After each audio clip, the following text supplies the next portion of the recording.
기자질을 오래 하다 보니까요. 어디 와서 좀 이렇게 언론학 강의를 좀 해달라, 뭐 강연을 좀 해달라 이런 요청을 좀 많이 받습니다. 거의 안 나가는데요. 왜냐하면 제 언론학 이론이라는 게 너무 누추해요. 그냥 푸닥거리 해주는 사회적 무당인 거죠. 나쁜 놈들한테 가서 너 나쁘다, 잘못했다라고 푸닥거리 하고, 어려운 사람, 억울한 사람들한테 가서 위로해주고. 그렇다고 세상이 하루아침에 바뀌는 건 아닙니다. 물론 좀 더 젊은 기자 시절에는 급진적으로 사회를 변혁시키고 싶었죠. 하지만 이렇게 하루하루를 그들과 함께 하는 것이 언론이라고 생각을 했어요. 그러다가 보니까 계속 고발 기자를 하게 되는데, 넌 무식해서 고발 기자 하는 거 아니냐 그렇게. 그래서 공부도 해봤습니다. 정치학 박사학위도 받아봤어요. 그랬더니 더 단순화되는 거예요. 더 심플하더라고요, 세상은. 미디어란 이런 것 같습니다. 노새 두 마리라고 하는 동화가 있어요. 뭐 당나귀와 금불상, 뭐 여러 가지 버전이 있는데, 어떤 당나귀가, 노새가 금불상을 짊어지고 이렇게 가는데 사람들이 다 자기한테 절하하는 거야. 사실은 금불상한테 하는 건데, 자기는 메신저 미디어에 불과한 것이고, 자기가 컨텐츠, 사람들이 필요로 하는 컨텐츠를 싣고 가는 나귀에 불과한 건데, 당나귀에 불과한 건데, 사람들이 다 자기한테 절을 하니까 어느 순간 우쭐대면서 이게 금불상이 무겁단 말이에요. 그래서 냇물에 빠뜨려. 그리고 다음 마을에 가서 잡혀 먹었다. 뭐 대충 이런 이야기입니다. 저는 항상 그 생각을 해요. 저널리즘이 뭘까? 금불상 메고 가는 낙이다. 그런데 거대한 언론사에 있다 보면 건방져집니다. 자기가 금불상인 줄 알아요. 억대 연봉에 다 출입증 어디 보여주면은 막, 저도 그런 어린 기자 시절에 즐겼죠. 방송사에 막 탤런트 배우들 막 와서 굽실거리고 그런 분위기가 있단 말이에요. 건방져집니다. 자기가 마치 세상을 계도하는, 이끌어 나가는 컨텐츠인 양. 그렇지 않거든요. 가장 낮은 곳에서, 우리 시대에는 촛불의 민심이 비춰지는 곳에 가서 그야말로 가장 천박한, 가장 천한 일을 감내하겠다라고 하는 것이 바로 기자의 일이고 기자 정신입니다. 그런데 요즘 SBS 보면 그렇지 않아요. 그래서 몇 번 저희가 보도를 집중적으로 해드리고 있는데, SBS처럼 뭐 거대하고 엄청난 언론사는 아니지만 저희 고발 뉴스방 촛불의 민심이 무엇인지 더 겸허하게 경청하면서 가장 낮은 곳에서 기자질의 소임을 각오하고 있습니다. 구독 중으로 함께 해주시고요. 여러분들 종을 활성화시켜 주셔야 배달이 갑니다. 구독자 이제 13만 7천 구독자를 돌파했는데요. 진심으로 감사드립니다. 저희가 깜짝 놀랐어요. 그동안 구독, 좋아요, 공유 부탁을 잘 안 드렸는데, 며칠 전에 부탁드리고 나서 이거 보십시오. 하루아침에 2,500명 가량의 구독자가 늘어났어요. 작은 것들이 이기는 세상. 그게 바로 촛불이 꿈꾸는 세상 아닙니까? 저희 뉴스방 비록 지금은 작지만 혹시 압니까? 여러분들이 이렇게 함께 해주시면 저는 SBS를 능가하는 새로운 시대의 공영성을 담보한 여러분들의 뉴스 독립군 고발 뉴스가 될 수 있을 거라고 확신합니다. 여러분들 함께 해주시면 감사하겠습니다. 자, 그래서 오늘 SBS를 저희가 또 톱으로 다룰 건데, 시청률 일단 살펴보겠습니다. 5% 계속 올라가고 있어요. 장사는 되고 있습니다. 그래도 봐주는 시청자가 있으니까 저렇게 아나무인격으로 SBS가 밀고 나가는 것이죠. 자, 톱블록 볼까요? 전 종목 대상 사상 최대 규모의 스포츠 폭력 실태 조사에 나선다. 조재범 인격살인 피해자 황제 훈련, 이런 유언비어가 떠다니는데 2차 가해 법적 대응을 하겠다. 뭐 이런 얘기가 있고요. 말 바꾸기, 꼬리 자르기, 이기영. 이 사람이 이기영이라고 대한체육회 회장인데, 그냥 대충 빙상연맹만 자르고 자기는 살려고 했죠. 하지만 결정적으로 심석희 선수 앞에서 조재범 코치를 복귀시키겠다 하는 그런 말도 안 되는 2차 가해를 한 당사자입니다. 그래서 결국 이기흥 사태는 물론이고 대한체육회 전체에 대한 철저한 조사가 필요한 상황이 됐다. 뭐 이렇게 해서 하나 둘셋네 꼭지로 벌렸는데, 사상 최대 규모 스포츠 폭력 실태를 조사한다고 해요. 국가인권위원회가 나서기로 했는데, 25명 규모의 스포츠 인권 특별조사단을 꾸려서 선수 전원 13만 명에 대해서 표본조사 방식으로 진행한다고 합니다. 만약에 1년 동안 활동해서 필요한 경우 연장 여부를 결정하겠다고 하는데 대대적이죠. 아마도 그런 데는 이런 젊은 빙상인 연대와 같은 내부 자정 노력도 한몫했다고 생각을 하는데 SBS가 또 사고를 쳤어요. 손혜원 의원이 젊은 빙상인 연대의 국회 기자회견을 주선하는 사람이야. 그리고 스포츠계 성폭력 사태에 대해서 계속 문제의식을 가지고 해결을 촉구해온 당사자잖아요. 그런데 SBS 보도 보니까 손혜원을 불러 옛날에는 모자이크라고 그랬는데 그냥 뭉개버린 거죠. 영상을.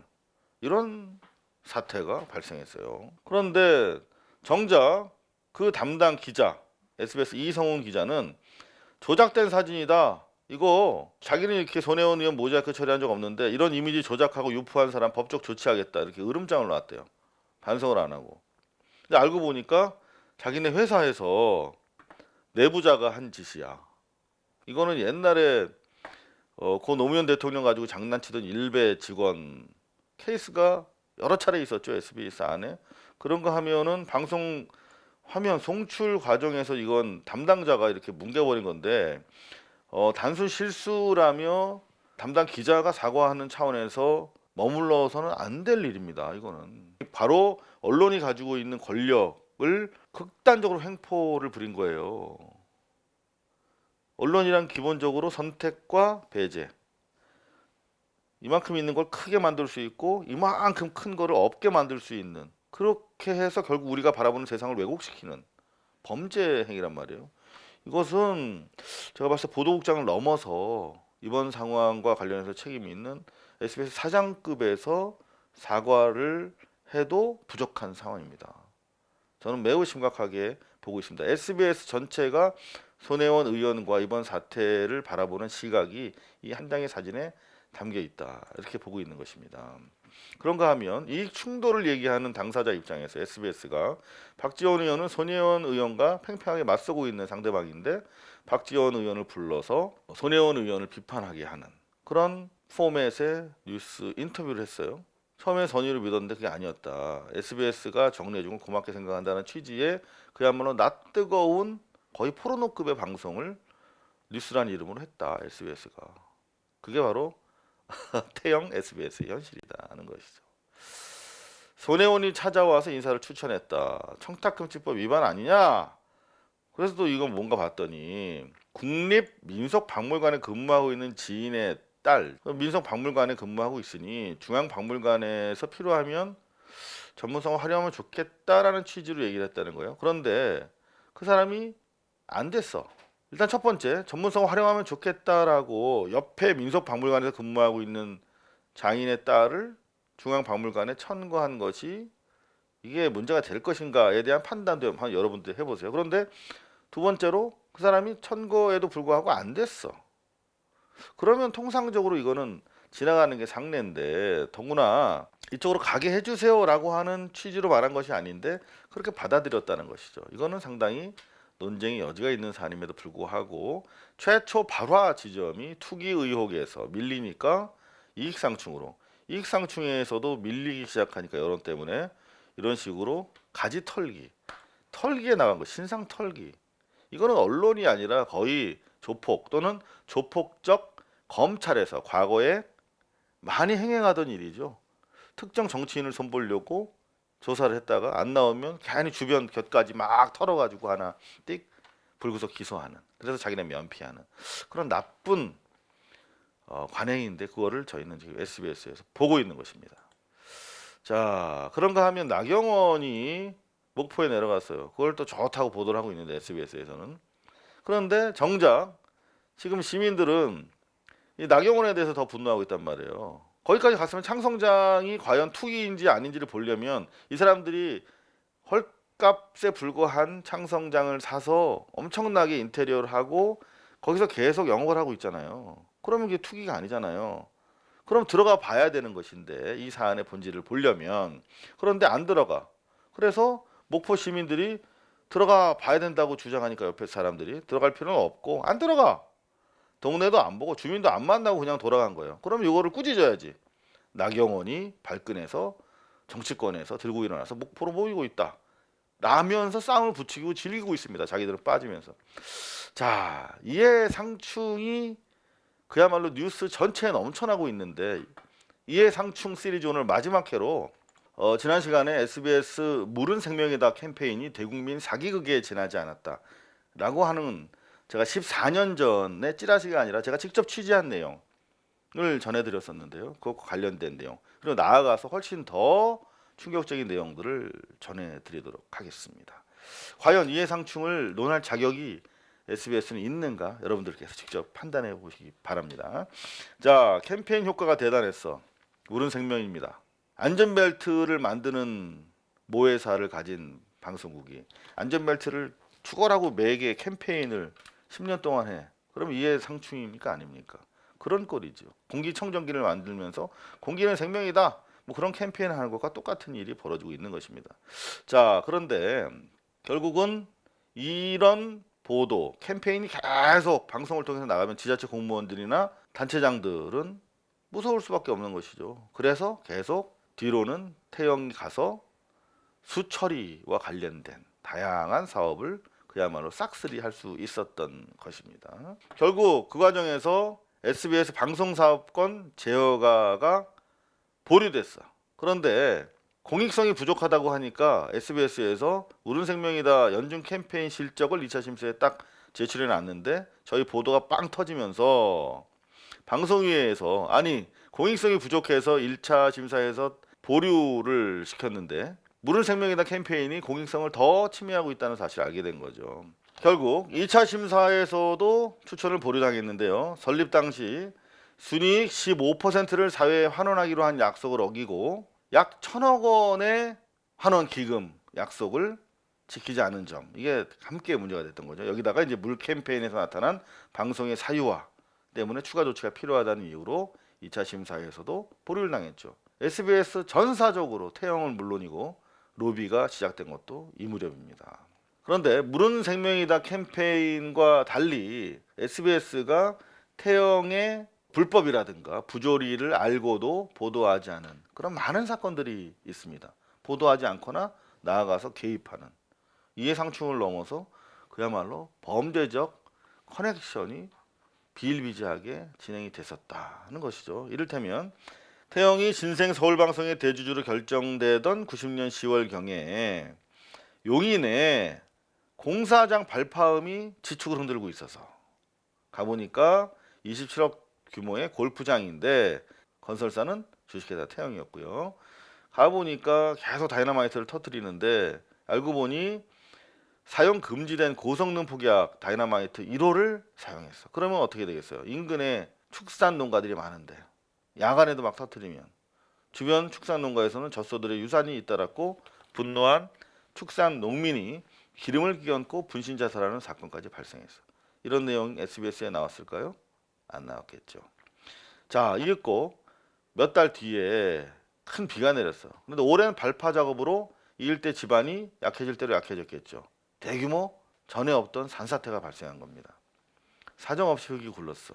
그래서 가옥 30여 채가 삽시간에 흙더미에 묻혔어. 그래서 이 사고로 박모 할아버지의 부인과 두 손녀가 목숨을 잃기도 했어. 이거는 태영의 살인이죠. 그래서 유족들은 발파공사와 산사태가 연관이 있으니 보상해달라 했는데 어떤 책임도 지지 않았어요.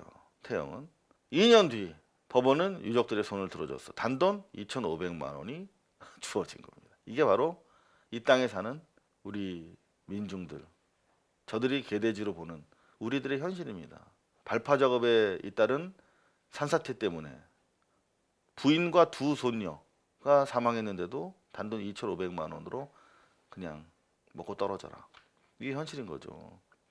골프장 건설과 농민의 분신 그리고 산사태에 이은 사망, 주요 언론들은 많이 보도했거든요. 그런데 신생 서울방송은 대주주인 태영 관련 소식을 단 한 줄도 보도하지 않았습니다. 이해상충이라는 거는 자기들이 유리한 거는 크게 보도하고 불리한 거는 지우는, 아까 손혜원 의원을 불러 처리하는 것처럼 삭제하는 것도 이익 상충에 따른 범죄적 언론의 행위입니다. 자, 그로부터 13년이 지났는데 사실은 제가 다시 갔어요. 그랬더니 골프장 아래에서 농사 짓는 할머니가 골프장에서 쓰는 농약 때문에 인근 주민들이 물을 마음 놓고 마실 수 없다고 하시더라고요. 물은 생명이다라고 국민들한테 사기치면서 수재처리 시설로 돈 버는 태영이 SBS가 정작 자기네 골프장 농약 때문에 동네 사람들 물을 못 마시게 만들고 있는 현장에서 저는 정말 이 자본의 영리 추구의 무서움을 느꼈습니다. 전에는 그냥 먹었는데 지금은 먹지도 못한다는 거예요. 그래서 올라가 봤더니 골프장에서 나오는 물이 침수조를 거쳐서 나온 물이라고는 하는데 기름띠가 있어. 악취가 풍기는 그 상태 그대로. 자기네 하수 처리 잘하니까 하수 처리 설치해주면 되는데 그대로 농지로 흘러버리고 있었습니다. 그런가 하면 태영이 기본적으로 건설사이기 때문에 여러분들 조중동 보시면은 토건적을 사랑할 수밖에 없죠. 그냥 전면 광고가 계속 나오잖아요. 아파트 분양 광고. 조중동에 집중되고 있는데요. 마찬가지로 태영 같은 경우 분양 광고가 중요하죠. 분양에 있어서. SBS를 그야말로 광고판으로 활용합니다. 얼어붙었던 용인 지역이 아파트 분양 열기가 살아나고 있다. SBS 8시 뉴스. 분양 열기가 빠르게 되살아나고 있어. 근데 용인 지역에 태영이 대규모 아파트를 분양하고 있었는데 용인 지역 주택업계를 대표해서 인터뷰한 사람이 바로 태영 직원이야. 장복식, 태영 과장인데 녹지 공간을 늘리고 주차장을 지하로 넣어서 쾌적한 주거 공간 확보에 주력하고 있습니다. 광고잖아요. 광고 그대로. 이러면서 태영과 SBS는 상관이 없다고 주장하고 있습니다. 저들은. 경쟁 건설업체들은 수십억 원대의 광고비를 쓰고 있는데 SBS는 보도를 통해서 땅 짓고 헤엄치기. 태영의 아파트 분양 소식을 계속 알려오는 거예요. 뉴스와 생활경제라고 오전에 하는 프로 있어요. 거기선 계속 태영 아파트, 창청동 태영 아파트 계속 이렇게 광고를 해주는 거죠. 뉴스 형식으로. 그리고 다른 한편에서는 태영이 건설산업 투명화에 기여한 공로로 최고 윤리기업 대상을 수상했다. 또 SBS 본 뉴스를 통해서 홍보해주고. 얼마나 좋겠습니까? 방송을 가지고 있다면 건설업체가. 그죠?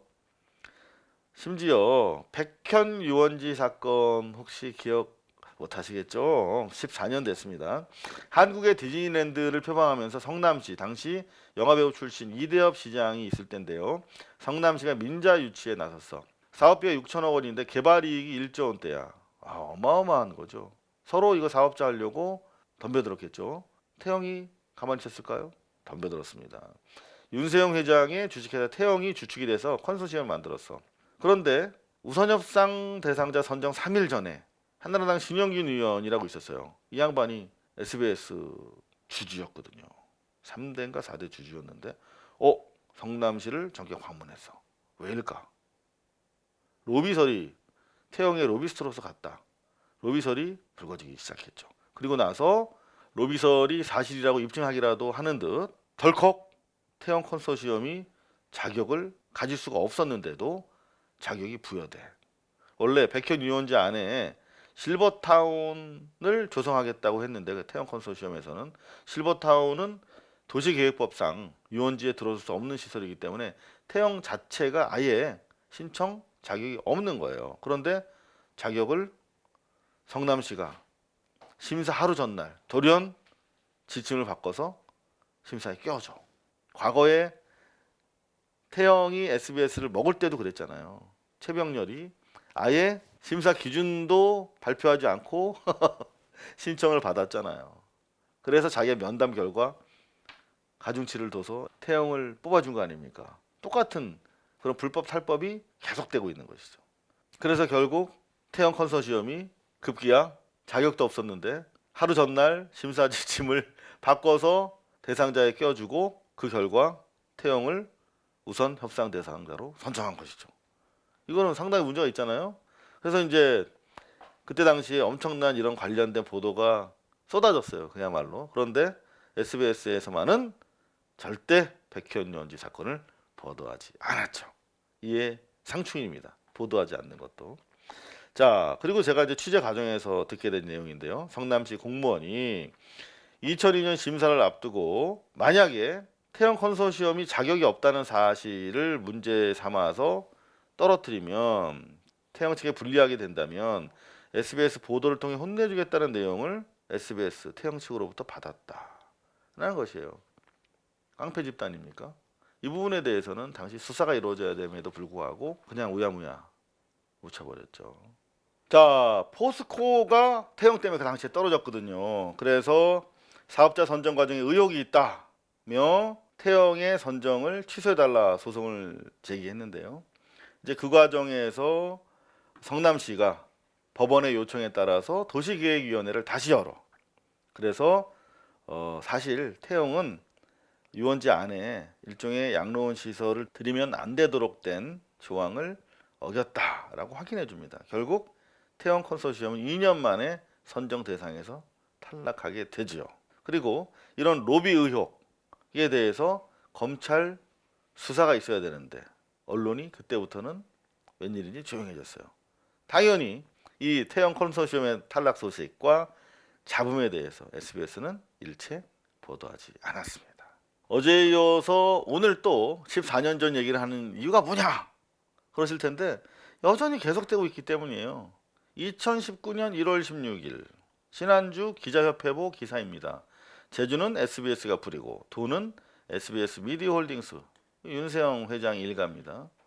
미디어홀딩스로 가는 기묘한 체제라고 누가 얘기했냐? SBS 노조가 얘기한 거예요. 홀딩스 체제 해체에 나섰다. SBS 노조가.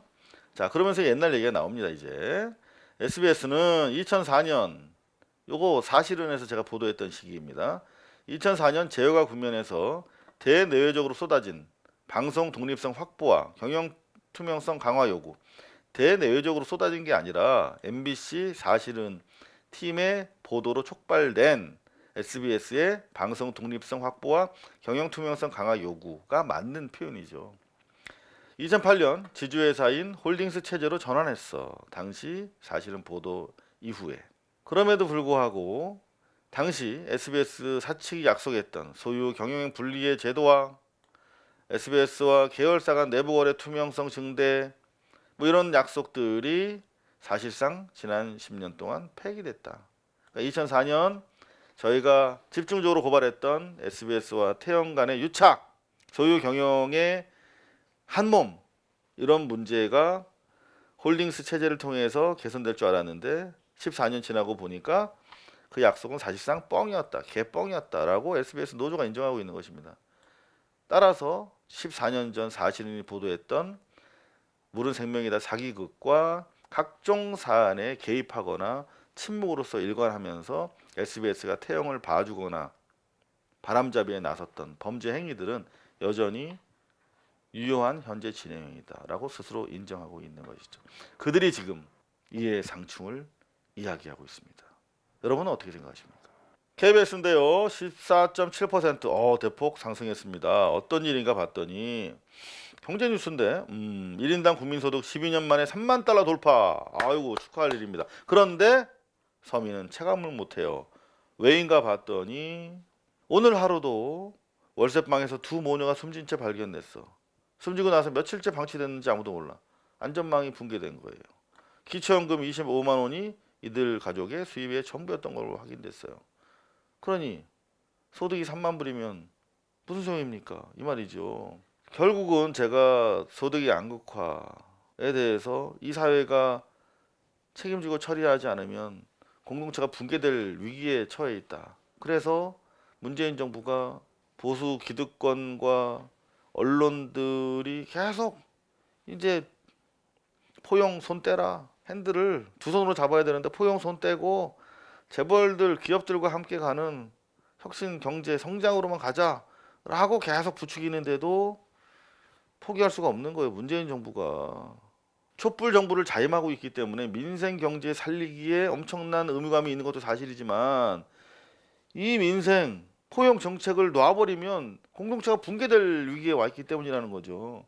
보십시오. 국민소득이 1인당 국민소득만 늘어났지 평균이지 구체적으로 들어가면 상위 20% 가구 부자들은 1년 동안 9% 더 소득이 늘었지만 하위 20%는 오히려 7% 감소했어. 더 계속 양극화가 심해지고 있기 때문이다. 라는 것이죠. 자, MBC 뉴스데스크인데요. 3.5로 소폭 없는 살림에서 더 하락했습니다. 왜 이럴까요? 저는 CEO의 문제가 크다. 이른바 오너 리스크가 MBC 뉴스에 작용하고 있다. 지금 기본적으로 채널이라고 하는 건 사람이에요. 사람의 총합인데 손석희 한 사람 때문에 JTBC를 본다고 하는 사람이 많잖아요. 그런데 상대적으로 MBC에는 뉴스를 대표하는 인물이 없어요. 그렇죠. 그런가 하면 최승호라고 하는 캐릭터가 상당히 큰 역할을 차지하고 있습니다. 최승호는 개혁사장으로서 적폐청산의 의무를 가지고 간 사람인데 그럼에도 불구하고 적폐의 적폐인 시용기자들 54명을 감사와 노조가 자르라고 하는데도 법적으로 문제없다고 안 자르고 품은 사람 아닙니까? 적폐와 한몸이 된 사람이고 앞으로 MBC를 살릴 수 있는 방법이 없어졌어요. 그것 때문에 망해버렸습니다. MBC는 적어도 대의 명분의 측면에서는 대의 명분은 뉴스의 자산입니다. 대의 명분 가지고 뉴스 영업을 하는 거예요. SBS가 지금 이익 충돌이라고 하는 방향으로 뉴스를 몰고 가려고 하는데 못 하잖아요. 자산이 썩은 과거밖에 없으니까. 마찬가지로 최승호의 문제가 참 큰데 미디어오늘에서 또 이런 기사를 냈어요. 어떤 내용인가 봤더니 MBC가 거듭나야 함에도 불구하고 제천 화재 참사 보도와 관련해서 불필요한 재심을 청구했고 그 다음에 전지적 참견 시점 세월호와 관련된 방송 사고가 났었지 않습니까? 과징금 부과 당시에 최승호 사장이 방송사의 입장을 설명한다는 취지로 전화한 거 이런 것들이 이제 미디어오늘에서 문제 제기를 했는데 사실과 다르다라며 유감을 표시했다는 거예요. MBC에서. 미디어오늘 같은 작은 매체에서는 큰 MBC 사장이 유감 표시하면 대단히 부담스럽죠. 그럼에도 불구하고 또 용감하게 맞섰어 미디어오늘이. 최승호 사장의 입장은 타당하지도 않고 사실관계에 맞지 않다. 간단하게 짚어드리면 첫 번째 제천 화재 참사 심의 당시 문제인데 자 분명히 소방관이 핸드폰 들고 왔다 갔다 왜 뛰지 않느냐 라고 이렇게 비판을 했죠. 근데 알고 보니까 뛰면 안 되는 거야. 소방관은 잘못된 보도를 바로잡고 사과했잖아요. 그런데 잘못을 인정하고 깊이 시청자에게 그리고 소방관들에게 사과했던 사안인데 입장을 바꿉니다. MBC가 사과한 것은 119 소방복지사업단의 집요한 SNS 공격 때문이라며 한시라도 빨리 여론을 진정시켜야 한다. 시청자들이 무슨 폭도입니까? 진정시키게? 시청자들에게 사과했으면 됐는데 자기는 잘못한 거 없는데 여론을 진정시켜야 한다는 판단 때문에 사과한 것이다. 사과의 의미를 스스로 부정한 거예요. 시청자를 기만한 거죠. 2번이나. 그래서 그때 사과는 진짜 사과가 아니었기 때문에 재심을 청구한다. 라고 한 거예요. 그런데 결론적으로 어떻게 됐습니까? 방통심의위원회에서 MBC가 말을 바꿔서 재심을 청구한 부분에 대해서 전원이 기각시켰어. 왜 그랬겠어요? 우스운 거지 한마디로. 그런가 하면 요거 이영자 씨가 어묵 먹다 말고 뭐 충격 고백했다 이렇게 전 참시에서 세월호 관련한 참사가 났었는데 이때도 최승호 사장이 방통 심의위원들에게 전화를 했다는 거예요. 근데 항의나 부적절한 대응이 아니었다라고 변명을 하고 있는데 하필이면 이때 정부 여당 추천위원들한테만 전화를 했다는 거야. 만약에 떳떳하게 항의나 부적절한 대응이 아니었다면 왜 야당 추천 의원들한테는 전화 안 했냐 이거죠. 그리고 충분히 의견 진술할 수 있는 기회를 줬는데 당사자가 아닌 사장이 나서서 이렇게 전화한 것은 이것은 누가 봐도 외압이나 부적절한 행동이었다라고 얘기하고 있는 것이죠. 이렇게 오너 리스크가 있기 때문에 기자들이 아무리 열심히 해도 그만큼 뉴스를 덜 보게 되는 것이 아닌가. 저는 어제 뉴스 중에서 MBC 뉴스가 상당히 훌륭했다라고 생각해요. 톱뉴스 보세요. 영리병원, 제주 영리병원 D-40일인데 문 열 기미도 안 보인다. 단독으로 이 영리병원을 운영 못한다. 병원 못하겠다라고 제주도에 보냈는데 제주도가 아니다 하라 해서 하게 됐다는 거예요. 이거는 국민들 상대로 거짓말하고 있는 거니까 원희룡이 지금 보면 공론화위원회에서 영리병원 허용하지 말라 이렇게 권고를 내렸지 않습니까? 원희룡 지사는 공론화위원회 권고를 따르겠다고 사전에 약속까지 했었는데 그 당시 내국인 진료 금지 조건을 다룬 것 이거는 불법이라는 거죠. 현행법상 내국인 진료를 금할 수가 없는 거죠. 응급 환자에 대해서. 알면서 이렇게 했다는 거예요. 그런가 하면 이 병원 건물 자체도 2017년부터 대우, 포스코, 하나건설에 의해서 가압류된 거야. 재원 조달과 투자 실행 가능성이 있는지도 의문이야. 그런데 제주도가 문제 없다고 한 겁니다. 나아가서 이 중국 투자사는 제주도 측에다가 병원을 인수하라며 수차례 개원 포기 의사를 밝혔어. 녹지병원. 병원 운영 경험이 없어요. 그래서 우리도 떠밀려서 했다. 하라고 하니까 한 거다라고 털어놓고 있습니다. 이런 정도 상황이 되면 바로 문 닫아야 되는데 그렇지 않고 있어요. 이 중요한 보도를 한 것인데 이 녹지병원 경험 없는 병원에 사업 허가를 준 사람이 바로 보건복지부 장관, 박근혜 정권에서 보건복지부 장관을 지낸 정진엽이잖아요. 바로 이자가 녹지병원, 녹지국제병원은 관련 사업 경험이 없기 때문에 허가해주면 안 되는데 허가해준 거죠. 정진엽과 박근혜, 나아가서 의료 영리화, 돈벌이 병원의 오랜 수건 의지를 가지고 있는 삼성, 이런 빅픽처 아래서 원희룡이 실무를 담당하고 있는 것이 아니냐, 그런 추정도 가능하다는 것이죠. JTBC 뉴스룸인데요. 6.5, 아이고 상당히 시청률이 높네요. 봤더니 먼지입니다. 미세먼지 40% 줄였다는데 중국이 약속한 배출량 자료는 안 준다. 대기질 40% 개선됐다는데 중국 주장 확인해 보니까 베이징만 그렇고 다른 데는 여전하더라. 그리고 미세먼지 협상은 안개 속이다. 하나 둘 셋. 일본과의 초계 비행 관련한 공방 하나 둘 이렇게 쭉 처리했습니다. 눈에 띄는 것은 우리 정부가 북미 실무 협상 과정에서 비핵화와 개성 금강산 연계 방안을 제시했다는 보도인데 유일하게 JTBC만 보도를 했네요. 비핵화 진전에 따라서 미국 측에 제시할 중재안으로 이게 포함될 수 있음을 내비친 것이죠. 이렇게 한미, 북한이 참가한 가운데 이도훈 한반도 평화교섭본부장이 한 말이야. 북한의 비핵화 조치를 개성공단, 금강산과 연계시켜서 미국이 납득하게 할 방안을 고민 중이라고 하고 갔는데 실제로 그런 얘기를 했을 것으로 보입니다. 결국은 미국이 북한의 비핵화 조치에 따라서 남북 경협 사업에 대한 일부 제재 면제 카드를 검토할 수 있을 것이다. 기대를 가지고 우리는 북미 회담을 지켜보자는 것입니다. 그런가 하면 현장에서 확인한 지방의 외유성 연수 일정 이유가 더 문제. 이 JTBC 기자가 지방의회의 해외 외유를 따라갔어. 이거 되게 힘들어요. 해외 취재를 따라가는 거는 국내 같은 경우 사람이 많고 한국 사람들이니까 다 저마다 비슷하니까 엄폐가 용이한데 제가 한번 필리핀 따라갔었거든요. 수염 달고 정말 너무 힘들었습니다. 한국 사람이 별로 없으니까 걸릴까 봐. 더구나 저는 얼굴이 요만큼 알려져 있고 얼굴이 크잖아요. 그래서 되게 힘들었는데 힘든 취재를 하고 왔어요. 그런데 과연 이게 없어질까? 뭐 성매매 요구했다는 소식도 있는데 갔다 와서는 호랑이, 기린 등을 전시해 다채로웠다. 흔히 볼 수 없는 수많은 악어와 악어쇼는 매우 인상적이었다. 이따위 것으로 간다는 겁니다. 세금 빼먹는 도둑놈들만 잡아도 우리 사회가 3만 불 시대에 체감되는 복지 혜택을 누릴 수 있지 않을까. 그런 생각을 가져봅니다. 그런가 하면 미국 여행 중 추락 대학생이 10억 원 병원비가 나와서 아직 혼수 상태인데 오지 못하고 있대요. 미국에서 대형 사고 나면 이 정도 납니다. 이게 바로 돈벌이 병원, 의료 영리화의 폐해인데요. 병원 못한다. 공문까지 왔는데 제주도가 고집 부리고 있다는 MBC의 단독 보도를 어느 언론사도 지금까지 받지 않고 있네요. 배후에는 삼성이 있습니다.